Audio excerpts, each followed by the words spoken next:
Cuando WWF compró WCW, no sabíamos qué creer de ellos. Incluso cuando vimos los letreros con el logo de WWF en las puertas, todavía no lo creíamos. No lo hicimos hasta que Shane McMahon entró en el backstage. Una vez que vimos a Shane, fue como, bueno, supongo que ahora sí, la cosa es en serio. Estaba mirando a todos los luchadores tras bastidores en el último Nitro, tratando de averiguar dónde encajaban.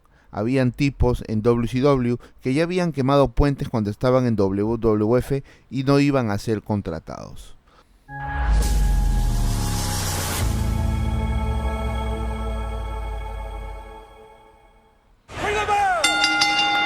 ¿Cómo están, amigos? Bienvenidos una vez más al canal de YouTube de Wrestling y Punto. El día de hoy, como cada jueves, un nuevo episodio del programa en donde repasamos, comentamos y recordamos un hecho, evento o semblanza relacionada a algún personaje de nuestro deporte espectáculo, sin importar las siglas ni los colores. Antes de comenzar, no se olviden de seguirnos en nuestras redes sociales, en Facebook, en Instagram y sobre todo en TikTok.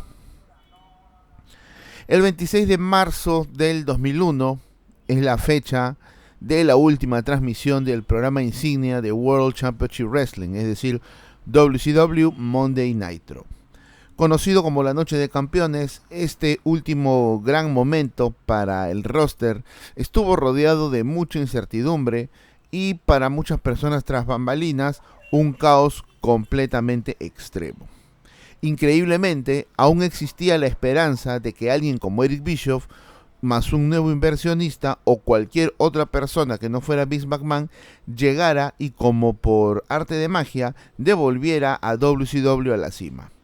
Mucho se ha escrito sobre la decadencia de WCW en el año 2001, pero lo cierto es que aún existía una gran audiencia que anhelaba el estilo de lucha libre que se presentaba los lunes por la noche.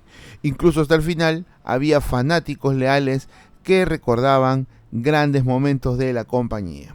Estar tras bastidores en ese último show de Nitro en Panama City Beach, Florida, seguramente habría sido una experiencia fuera de lugar. La intensidad y el contraste de emociones entre el personal de WCW y los empleados de WWF presentes debieron ser abrumadores. A lo largo de los años han surgido muchas historias increíbles de varias personas presentes en este último episodio, así como algunos miembros de WWF que seguían de cerca el programa de WCW, preocupados también por lo que el futuro les podría deparar. Esos relatos son realmente fascinantes, así que hoy en el programa vamos a conversar un poco sobre estas historias. Así que comencemos.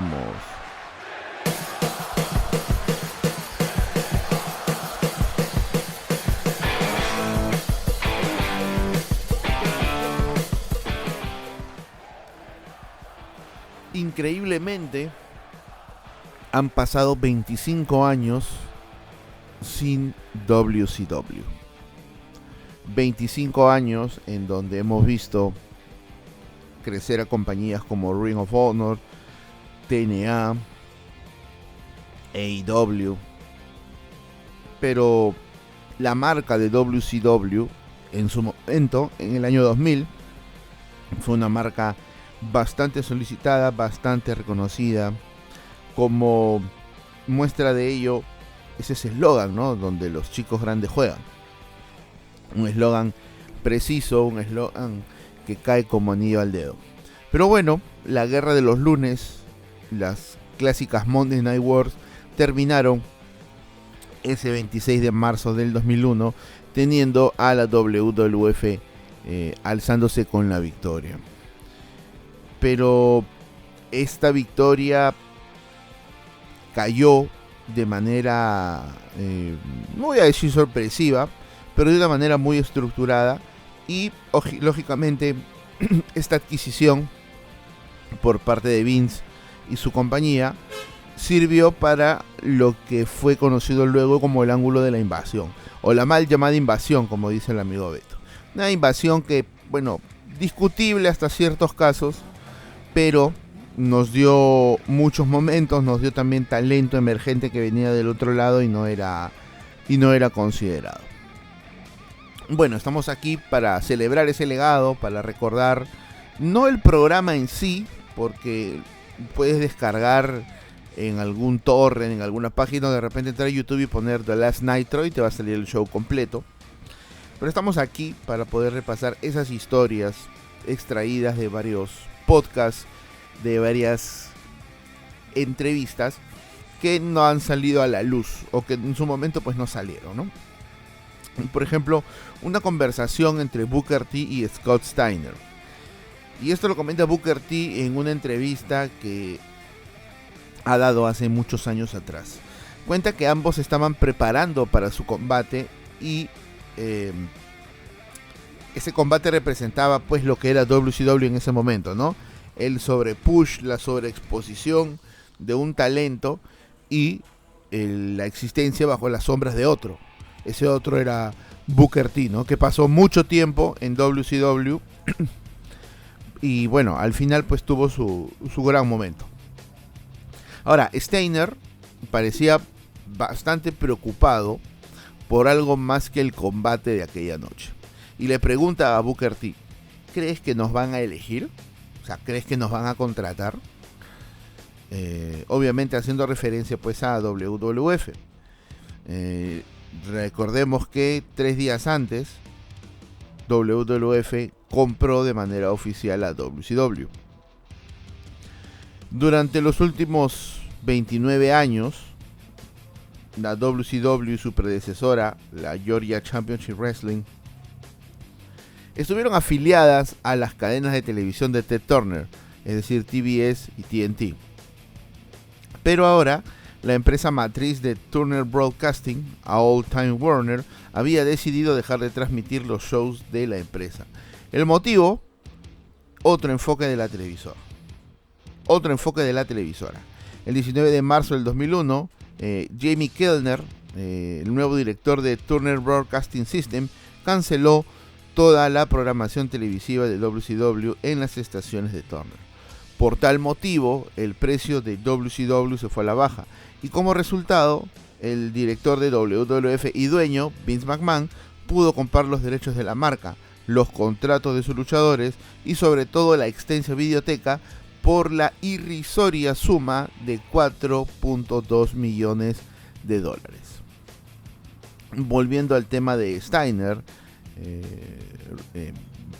Big Papa Pump estuvo anteriormente en WWF, pero haciendo equipo con su hermano Rick. Y en ese momento no estaba seguro si Vince estaba interesado en el personaje que interpretaba en WCW, es decir, el Big Papa Pump que todos recordamos. Booker T le dijo que no se preocupara diciéndole, tranquilo, nos van a elegir. ¿A quién más van a elegir? Booker T comenta en esa misma entrevista que pensaba retirarse en WCW y cita lo siguiente: durante muchos años consideré la posibilidad de ir a WWF, pero soy de Texas y WCW operaba principalmente en el sur, salvo cuando hacíamos giras internacionales. No quería ir a todas esas ciudades frías del norte durante el invierno, así que preferí quedarme en WCW. Otra historia es la que se comenta sobre DDP. DDP también en otro podcast ha comentado lo siguiente con respecto a la sensación backstage sobre la compra de WWF. Cita lo siguiente: esperábamos a un nuevo dueño o a una nueva compañía que nos viniera a salvar. Lo esperamos hasta el último día. Déjenme decirles algo, Vince McMahon no habría ganado las Monday Night War si hubiéramos tenido un nuevo dueño. Yo me enteré luego que el catálogo de cintas de WCW de manera individual costaba $1.7 millones. Nada más. Si lo hubiese sabido en aquel momento, la hubiese comprado inmediatamente. No estaba tan preocupado como otros luchadores. WWF me contactó días después de la compra oficial y me ofreció un contrato, así que sabía que tenía trabajo. Sin embargo, no quería hablar del tema, ya que muchos de mis compañeros no estaban seguros. Lo que más me preocupaba eran los chicos del backstage, los que no eran luchadores, es decir, los técnicos, que llevaban con nosotros 20 años. Eran trabajadores talentosos que no habían hecho nada para causarnos problemas. ¿Qué iba a pasar con ellos? Bueno, Wrestling INC entrevistó hace muchísimo tiempo atrás, casi 10 años atrás, al huracán Helms con respecto a los últimos días de WCW.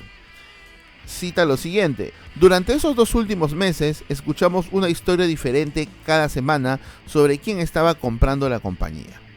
Era el Coronel Sanders esta semana, la siguiente era Ronald McDonald, y escuchábamos tantas historias que no sabíamos qué creer.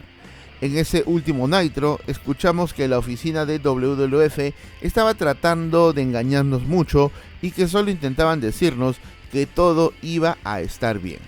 Pero obviamente la compañía estaba destruida. No sabíamos qué creer de ellos. Incluso cuando vimos los letreros que tenían WWF en una de las puertas o en cualquier lugar, todavía no era posible creer tal suceso. No lo creímos hasta que Shane McMahon entró en el backstage. Una vez que vimos a Shane, fue como, bueno, supongo que ahora sí es de verdad. Estaba mirando a todos tras bastidores en el último Nitro, tratando de averiguar dónde encajaban. Habían tipos en WCW que habían quemado puentes cuando estaban en WWF y no sabían si iban a ser contratados. Fue una locura ver a Shane porque sabíamos que esto iba a ser algo importante.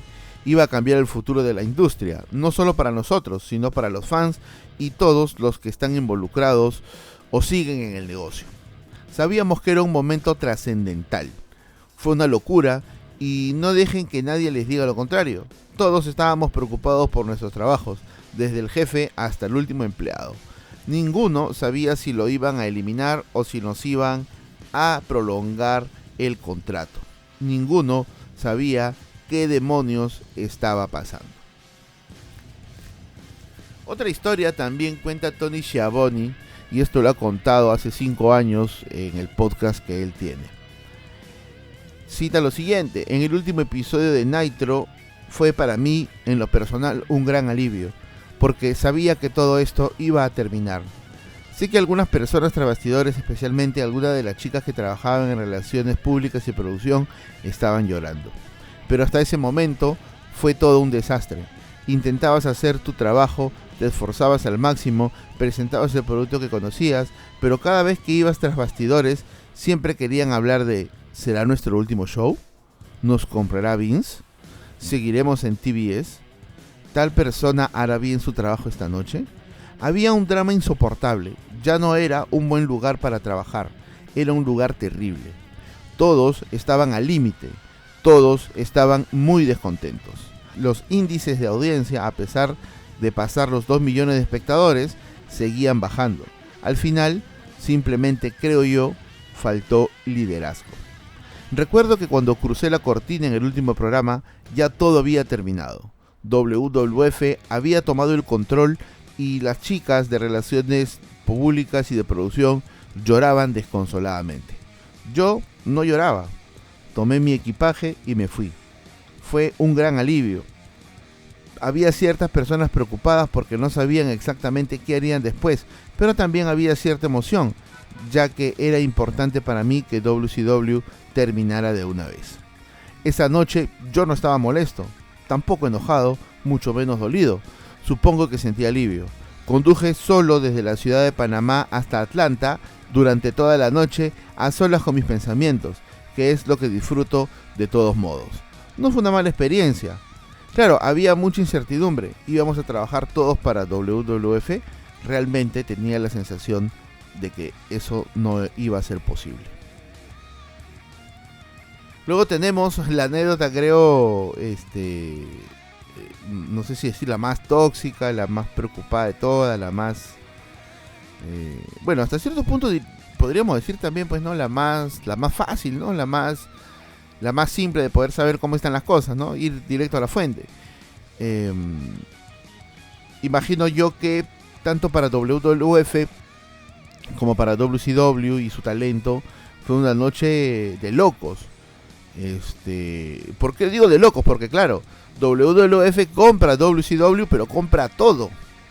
Y ya tenemos un todo como roster en WWF. Entonces ese talento emergente, ese talento que está buscando su oportunidad, va posiblemente a ser aguantado para darle vitrina a lo que WWF quiera sacar de ese roster que compró.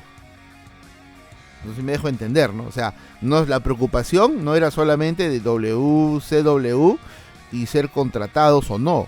La preocupación también venía por el lado de WWF, de ese talento midcard, de ese talento lowcard, que sabía que su oportunidad probablemente iba a ser relegada para dársela a estos nuevos talentos. Entonces las cosas realmente por ambos bandos han sido bastante extrañas, pero sobre todo para los miembros de la familia Guerrero, como lo fueron Chavo y Eddie, durante pues este último programa de Nitro. Eddie estaba tras bastidores en Raw y relativamente seguro de que su trabajo estaba a salvo. La atención se centró en la sangre. Eddie estaba bastante preocupado por el futuro del Chavo y ambos estuvieron constantemente llamándose y enviándose mensajes de texto durante toda la noche, empezando el Chavo con el primer mensaje. Se desconoce si Chavito estaba buscando un posible trabajo en WWF, pero debió estar tan intrigado por las posibilidades de unirse a su tío en la compañía que por supuesto no dudó en levantar el teléfono. Esto es algo que finalmente sucedería y el dúo cosecharía gran éxito como los Guerreros en los años posteriores. Y bueno, ya para cerrar, ¿cómo se da tras bastidores la llegada de Shane al backstage? Los fans que, bueno, yo creo que quien escucha este podcast, quien consume contenido de lucha libre, wrestling, en algún momento le llegó la información, sabe por cultura general que la última lucha de WCW era Ric Flair contra Sting. Y si se darán cuenta, Ric Flair llevaba una camiseta durante su lucha. Bueno, esto se debe a que el Nature Boy no estaba en aquel momento en su mejor forma. Sting también venía lidiando con lesiones en ese momento. De hecho, ninguno de los dos tenía previsto luchar en el programa hasta que Shane McMahon los juntó en una oficina y les dio el mensaje de Vince. Vince realmente quería ver a Ric Flair y a Sting enfrentarse una vez más en WCW porque había sido gran fan de sus combates anteriores y los respetaba enormemente. Es increíble pensar que uno de los combates más emblemáticos de WCW, Sting contra Ric Flair, casi no se lleva a cabo en el último Nitro y fue Vince quien ayudó a que esto sucedería porque él quería disfrutar de ambos luchadores en WCW una última vez. Aunque ya todos sabemos que Shane McMahon en el kayfabe reveló que él y no su padre era el dueño de WCW y ese fue el segmento final de la transmisión del último Nitro. Esta aparición se dio en cuestión de horas. Realmente Shane McMahon, como parte de la historia de la invasión y de lo que sería pues su combate con Vince en WrestleMania 17, porque recordemos que mientras se adquiría WCW estábamos camino a la vitrina de los inmortales, Vince tuvo la genial idea de que Shane McMahon viajara a Nitro, viajara a Panama City Beach y pudieran construir lo que sería pues una de las piedras fundamentales de la historia de la invasión. Esta reunión que se dio pues con Sting, con Ric Flair, fue pues en completo privado, ¿no? Shane McMahon después de esta reunión se abrió paso por el backstage de una forma discreta, ¿no? Llegó discretamente sin avisar. Y la mayoría del roster estaba completamente fuera de la realidad ante todas las noticias que se venían dando. Y bueno, estos rumores, esta compra ya se hizo oficialmente cuando Shane llegó a Panama City Beach y el roster de WCW lo vio caminar por primera vez, ¿no? Algunos no sabían que Vince ya había cerrado la compra. Estos luchadores sabían lo que había ocurrido al ver físicamente a Shane. Esto fue como darles un golpe de realidad inmediatamente. Había un aire de cierre definitivo aquella tarde-noche. Algunos luchadores entendieron en ese instante que WCW como empresa independiente había muerto. Algunos talentos de WCW se enteraron de que la empresa había sido vendida. Incluso era tanto el rumor y la desinformación que algunos luchadores se enteraron viendo Nitro en vivo y no por una comunicación interna. Esto pues nos dice cuál era el nivel de desorganización que había en aquel momento. Incluso algunos pensaron que era un ángulo. Otros no sabían si aún tenían trabajo o si serían absorbidos por WWF. Para algunos era una oportunidad, un posible salto a WWF, para otros una incertidumbre laboral inmediata.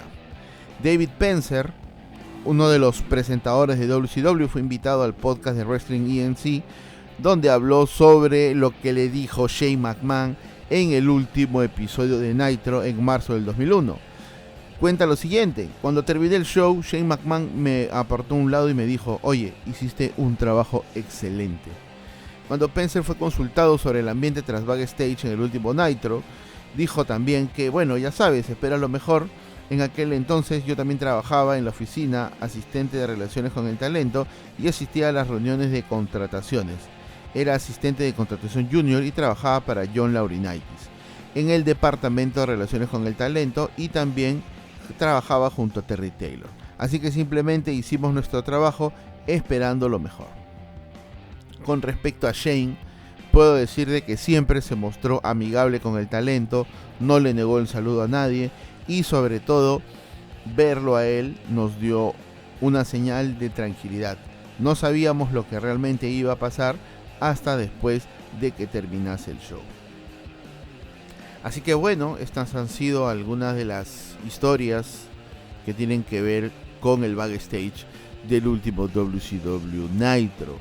Hablar de WCW Nitro es hablar de un show emblemático, es un show que le pateó el trasero a WWF por muchísimo tiempo, un show adelantado a su época. Yo me imagino, en estas épocas de redes sociales, que hubiese sido de los famosos spoilers que daban WCW, pues, ¿no?, sobre WWF. Me imagino la guerra de hashtag entre los fans, me imagino mucha toxicidad también en las redes por decir que uno era de WCW, otro era de WWF. Yo siempre seguí WCW, me habré visto el 80% de los Nitros, me he visto el 90% de los pay-per-views. No he visto Thunder, no he visto mucho, habré visto un 10%, un 15%. Pero sí, yo era un chico de WCW y veía Nitro en vivo a través de telecable. No veía Raw. Y yo me acuerdo que el último Nitro justamente que no pude ver fue este último, pues, ¿no? Me enteré cuando estaba en el colegio, porque en el 2001 yo estudiaba en el colegio. Justo tenía clase de computación, teníamos internet gracias a Movistar. Pongo la página de WCW. Miento, no pongo la página de WCW. Pongo W y el autocompletar del navegador, que en ese momento ni siquiera era Chrome, era Internet Explorer o Netscape Navigator. Me mandó a la página de WWF y vi el logo que decía WWF compra WCW y me quedé pero tonto, sin palabras. No me acuerdo que hablamos en la clase de computación, lo único que me acuerdo es que tenía una ventana abierta viendo la página de WCW, viendo si era verdad lo que había pasado. Y la verdad es que me